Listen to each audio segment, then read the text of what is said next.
juda erkin his qilib, rang-barang gullarni yig'ib, imkon qadar baxtli bo'lib turibdi.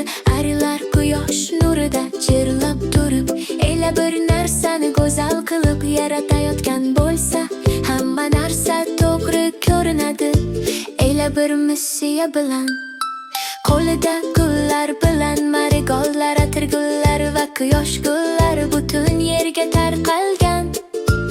Ularni birma-bir yig'ib, yuzida tabassum bilan, juda nafis tarzda maxsus bir narsa yaratishga tayyor.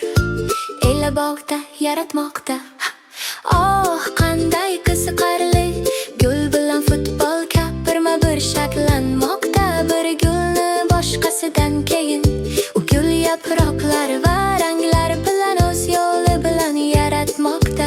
Elaning gullari dunyosida u sizning kuningizni yoritadi.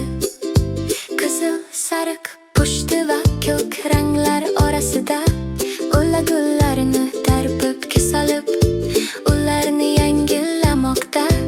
Ularni ehtiyotkorlik bilan yopishtirib, yuzida katta tabassum bilan uning rangli futbolkasi faxr bilan gul bo'lib ochilmoqda. Oh, qanday qiziqarli!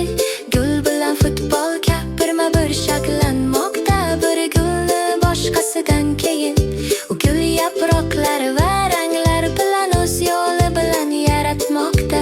Elaning gullari dunyosida u sizning kuningizni yoritadi.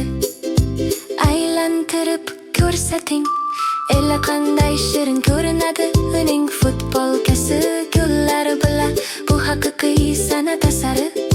Har bir yorqin gul yaprog'i bilan ela quvonch bilan yaratmoqda.